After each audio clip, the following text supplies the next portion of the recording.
back again with Laura, our amazing leader and mentor, and she is going to tell us what is ASEA, redox signaling molecules, made out of. Redox signaling molecules, it's just made out of water and a little bit of salt. But please, please note, this is not salt water. This is not saline solution. Our medical atomic physicist, Gary Samuelson, so there's only 9 people in the world who have his credentials. He wanted to start with water and a little bit of salt because those are the building materials that your mitochondria have access to. And again, this is better than all natural. This is native to your cells. So what do your mitochondria get to play with? What do they get to work with to make these redox signaling molecules?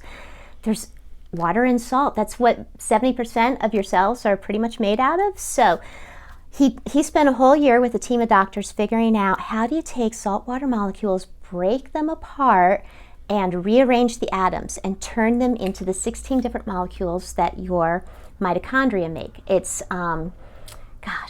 There's 13 patents involved and over 1,000 trade secrets. It's quite a process. So you break apart the saltwater molecules, rearrange the atoms, turn them into what your mitochondria make.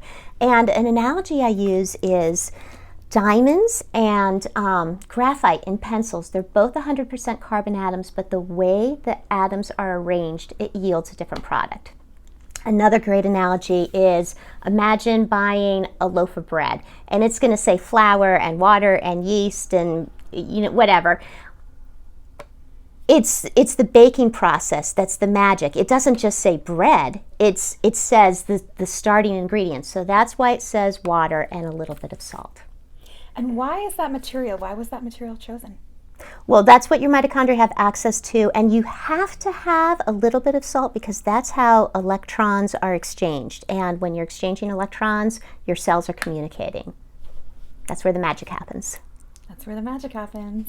Shazam. Shazam.